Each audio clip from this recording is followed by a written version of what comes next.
Hey everyone, before I get started, I just want to remind you that if you like my content, hit that like button, subscribe to my channel, and then join the Militiaman and Crew Patreon community by clicking the link in the caption.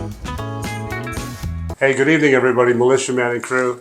I just want to say thank you all for being with us tonight with Patreon, Discord. Have a great day. Thank you guys, everybody, for all those birthday wishes. Some of them were really funny. Thank you, Sparky.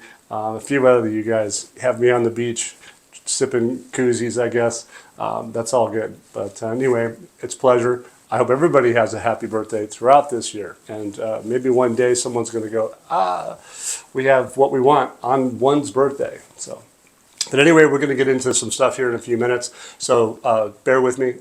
Hey, one of the articles that I'm going to talk about tonight is about Iraq, and it's about gold. And interesting enough, you know, Iraq has an ancient history in gold.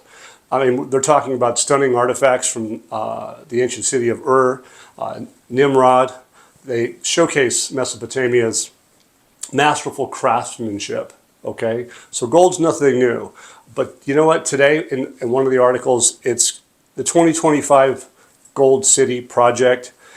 Basically, it's aiming to transform Baghdad and the rest of the country into a jewelry hub of the region and possibly of the world. It's a trade hub. That's what they're doing.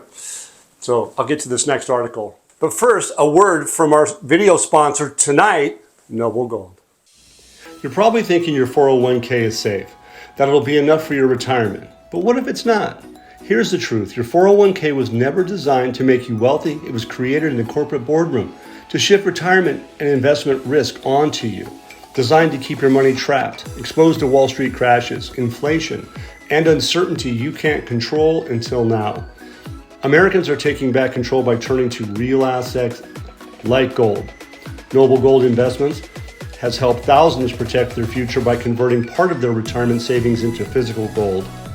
Talk to Noble Gold today and learn how safe and easy it is to roll over your 401k into a tax-advantaged gold IRA without penalties or headaches. Visit noblegoldinvestments.com to get your free wealth protection kit, including a step-by-step guide to get started. That's noblegoldinvestments.com. It's time to get your money out of the danger zone into something real. Get rewarded for getting started. Open a qualified account at noblegoldinvestments.com and they'll send you 2 5-ounce silver America the Beautiful coins free. So tonight, this first article is basically the Ministerial Council for Economy, that's the MCOE, approves the establishment of a global gold city in Baghdad. It says the Ministerial Council of Economic Affairs has approved the establishment of the global gold city in Baghdad. It's a project that represents a qualitative leap in the development of national industries. It will include an integrated system that includes specialized industrial units, advanced training centers for goldsmithing according to international standards, as well as advanced markets and an exchange for gold and jewelry. So their ancient history is coming back around, and that's what they're going to be working on. It says the project aims to support the private sector and expand its contribution to the national economy, noting that the city will be established within the integrated economic city of Baghdad, contributing to transforming the capital into a regional center for the gold industry and trade. I think it's going to be a big deal. I think that it's a good reflection of Iraq's ancient history. I think that every one of us as a dinar holder should probably know what we own, and one of the components that we own is some ancient history, whether it's art, culture, or gold. Okay? Gold is money. They've known about it for thousands of years. I have to say that's impressive. I've known about gold for the last 30, 35 years of my life. And do I believe in it? 100%. Just like I drink coffee. It's really good. So if you guys want to stay awake, have some Freedom Forge coffee and enjoy. The Ministry of Commerce has begun coordinating with the National Investment Commission to complete the requirements for allocating land and issuing investment licenses in preparation for the project's implementation. Basically, the revival of an economic industry with gold, with a gold industrial city, is, to me, is establishing the integrated economic commitment that Iraq has. They're looking at supporting the private sector. And that's exactly what al-Sudani wants. That's what the whole country wants, is to use the Development Road Project to be a regional hub for trade. I think it's phenomenal. And how appropriate is to have a gold city. I think Iraq should be ready for that now. They've been through a lot of turmoil for the last 40 to 50 years. And it's about time they get back on track. Be that beacon of light that she has been for all these years, for thousands of years effectively, especially in the Middle East. The Minister of Transport says we're open to countries wishing to participate as partners in the Development Road Project. The Ministry of Transport, we're going to talk about transport, we're going to be talking about trucking, we're talking about airplanes, we're talking about cargo, all that stuff, international companies moving into Iraq. The Minister of Transport, he's talking about on Tuesday, it says the Development Road Project, in the presence of the general managers of the Iraqi General Railways Company, the Director General of the Iraqi Ports, Director of Planning and Follow-Up Department at the Ministry headquarters, in addition to the Minister's advisors with the Director and the Secretariat of the project, in addition to Oliver Wyman Consulting Company. Isn't that interesting? Oliver Wyman's working with restructuring Iraq's banks. Fascinating. A lot of expertise from a company like that. The meeting reviewed the project's financial and economic model in preparation for its presentation today, Wednesday, to Prime Minister Mohammed Shia al-Sudani during a meeting of the project's Supreme Committee as part of an ongoing preparations for launching the international investment phase. Really, so it's just the old blah, blah, blah, and Iraq's never going to go. And we've all heard this before. I think that's humorous. I have to laugh at some of the comments elsewhere, you guys, but it's funny. The minister stressed the importance of accelerating coordination with technical partners and advisors to ensure the project is presented in its comprehensive form to the international community, emphasizing the development path represents Iraq's gateway to a diversified and sustainable economy. That's the whole goal. The Development Road Project is going to need security, stability, and sustainability. It's obvious. Okay, it goes on and says Iraq is opening the door to countries wishing to participate in investment partners in projects, whether in the industrial cities, gold city possibly, sector or logistics projects, noting that dialogue remains open with international parties supporting Iraq's reconstruction and development efforts. You know, it's one thing that's funny is about a lot of people is that, you know what, a lot of people have a lot of experience, and one of the reasons why I found Freedom Forge, just so you guys know, in Patreon was because of the fact that the gentleman served in Iraq as a Department of Defense agent, and what did he like? He learned to like coffee in Iraq. You guys it's context, everybody. It's got to have some context. Keep it light. All right. It says here that the Ministry of Transport teams delivered paper and electronic cadastral mapping. If you guys know about surveying and all that, it's technical. Doing feasibility studies for a country, a lot of work. I have a little bit of experience in real estate. I do know about surveying. I do know about mapping. I worked in gold mining. We had surveys done nonstop while we were mining. Okay, I get it. And that's what they're doing. They're making sure that everything's situated, organized, done well. I mean, if you live in certain communities and they have an explosion of population, and if the infrastructure isn't built, you have a chaos. You have traffic problems. You have all these different things. That's sidebar, but that's true. The bottom line is that they're really trying to do this in a professional manner. Al-Sudani's been working on this for the 2.5 years, and I believe the Arab League, nothing but praise to see what has happened in Baghdad, the development. Okay, the electricity today, we see about that. We see the desalination, watering, stuff like that. We see all that stuff. That's all part of infrastructure. All of it's been taken care of. All of it's been on the table for years. And now it's coming out to where that we see the development is gearing up for that integration into the global financial system. That's what I believe. So anyway, there's a push to get this game underway. That's basically what it's coming down to. They got detailed plans with mapping. They have all that. They have economic design. They have the road design. They have all of it. It's phenomenal. So are they going to have economic sustainability? Absolutely. They got $16 trillion worth of natural resources they're going to be tapped into. You don't think that's a big money? I think you will. And for those that like to do numbers, You guys got to start including stuff like that into your numbers, because you're going to be blown away at how strong and dynamic Iraq truly is, and in your investment for the Iraqi dinar real effective exchange rate based off fundamentals, you're going to be blown away.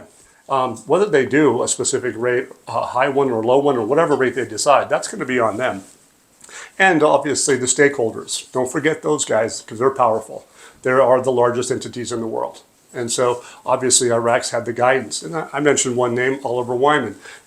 Those people have a connection to those big stakeholders, believe it or not. Okay, so the cabinet issues, Council of Ministers of the cabinet, al-Sudani's cabinet, issues a package of decisions including the ownership of agricultural housing. Okay, that article basically, it doesn't sound like much, but if you go down into the meat of it, and it's like, I don't know, it's like 5 pages. But the bottom line is, it's one of them, item number 7, it says obligating the 3 presidencies to implement the cabinet resolution. It says 333, like those numbers, of 2015, as amended by resolution number 277 of 2016.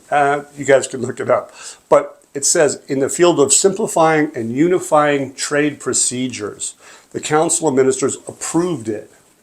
And there's many different things that they have approved. Item number 6 was forming a committee headed by the Director of Valuation. Those of you that are in the real estate market probably have an idea what valuation is. Those of you that are buy stocks and bonds and all those things, you know that valuation is part of that. Currency valuation is part of that as well. At General Authority of Customs. So trade coming across the border. Isn't that what we've been talking about? Trade, gold trade, minerals trade, phosphate, all that. Okay, taxes and tariffs at the borders, trucking, international trucking. How about cargo? Airplanes bringing in goods to help with the development road project.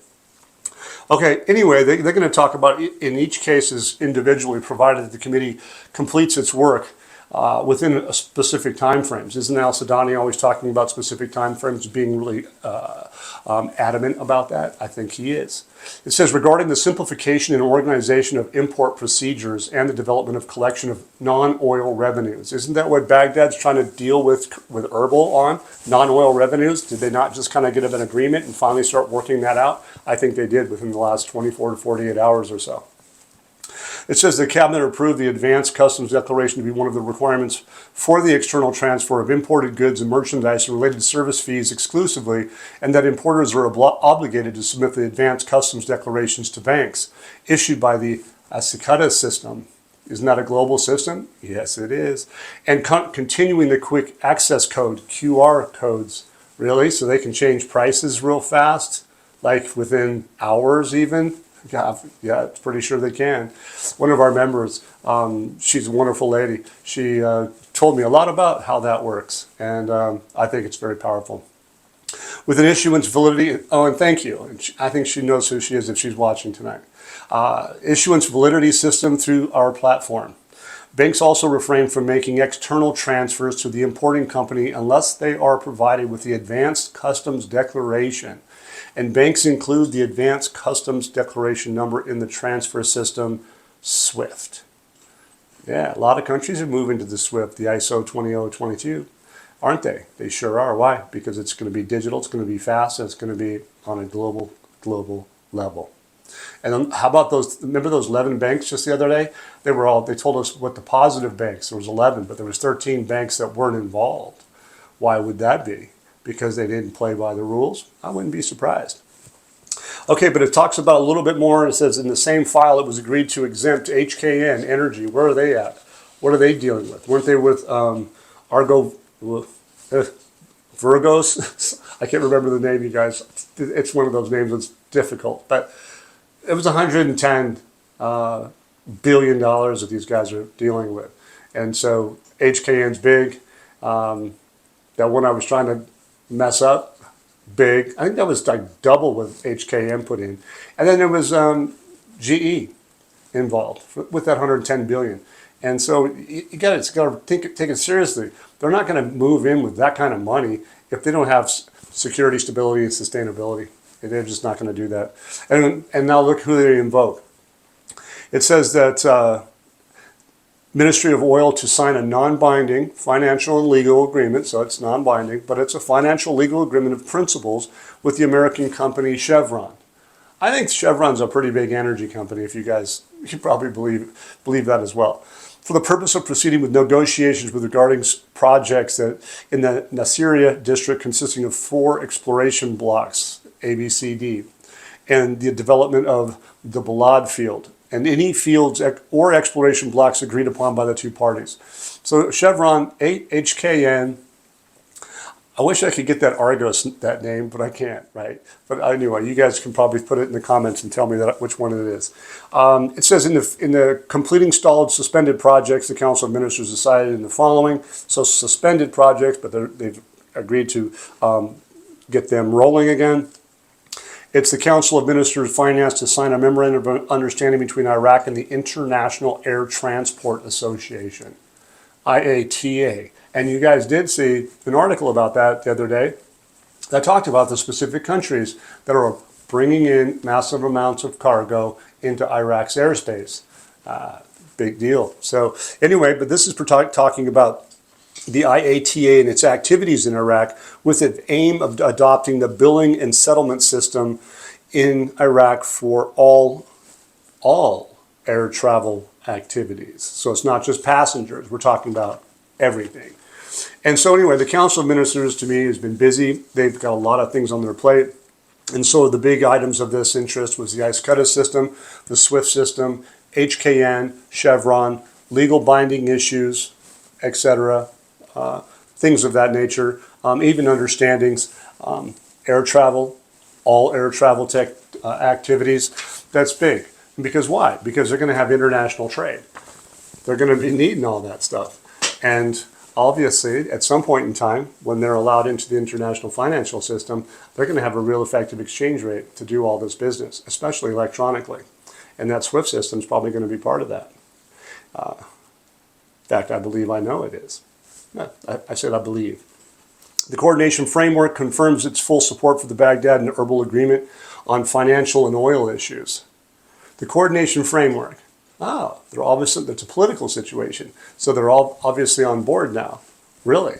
What did they learn in the last week? They must have learned some, it's important to get on board. Anyway, the coordination framework, which begins which brings together the ruling Shia political forces in Iraq on Wednesday, affirms its full support for the recent agreement between Baghdad and Erbil on financial and oil issues between the 2 parties.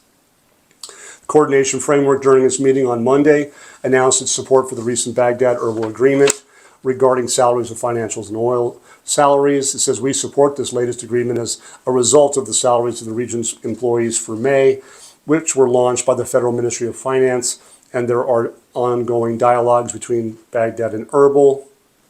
It says it's starting to pay the salaries employees in public sectors in Kurdistan region for the month of May is going to be regional. It's going to be from commitment to deliver oil and non-oil revenues. Right on. The deposit of Iraqi State Treasury's share of non-oil financial revenues in the bank account to the Federal Ministry of Finance, and that was expected to be at any time. And obviously, this to me is that this is the beginning of a synchronization of trust between the 2.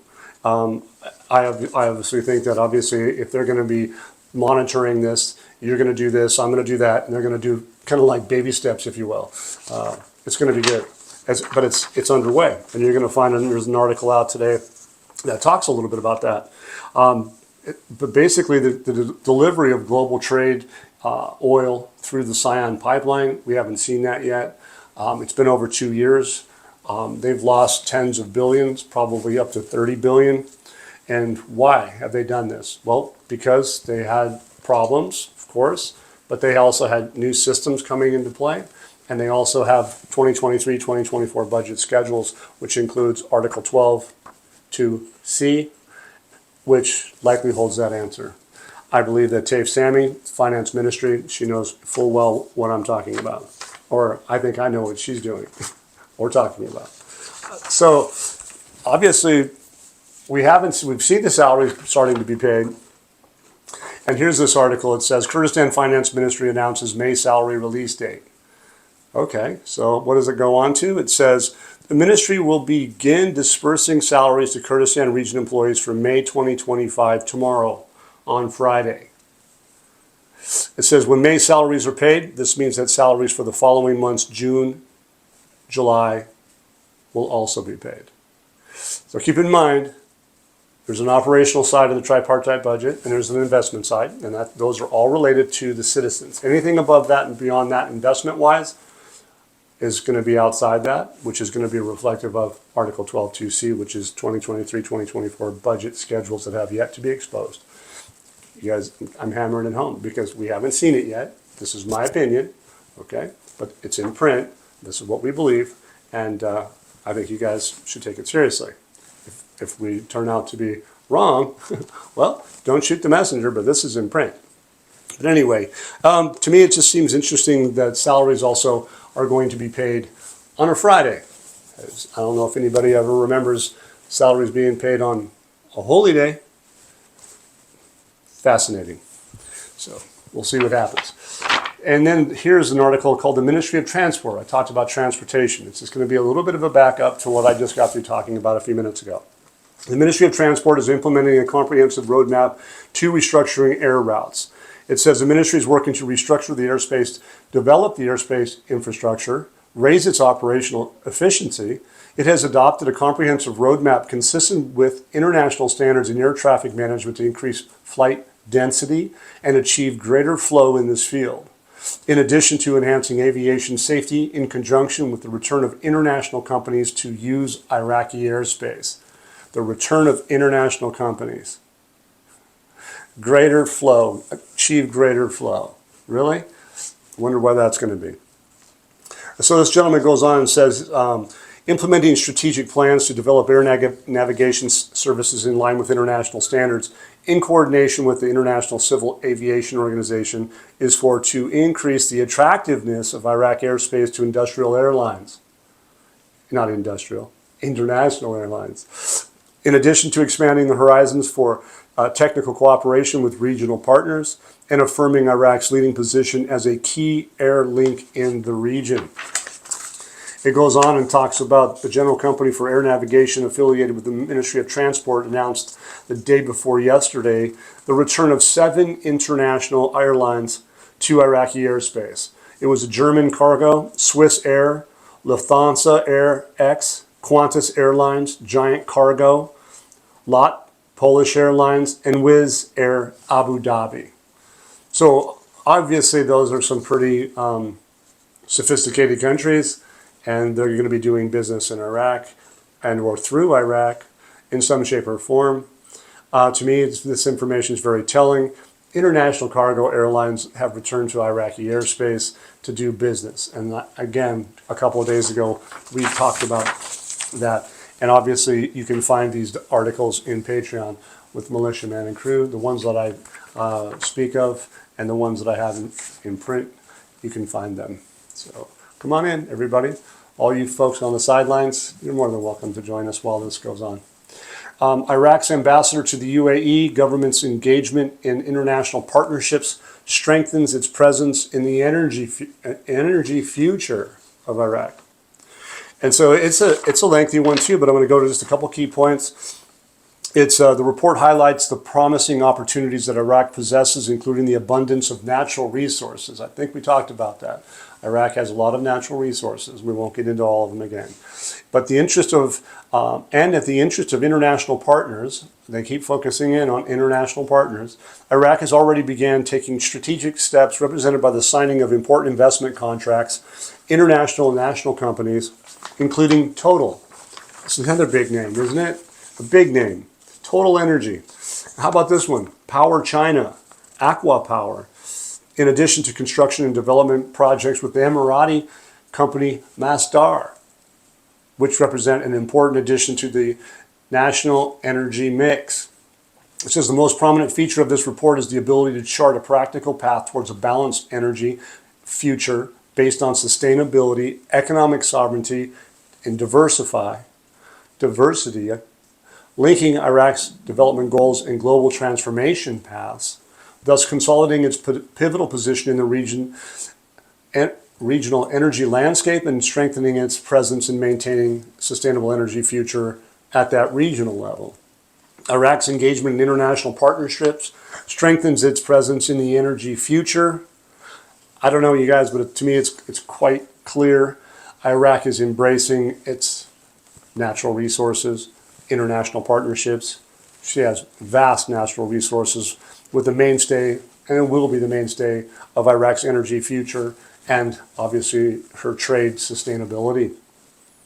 I don't know you guys, today's theme is about energy, and it's about trade.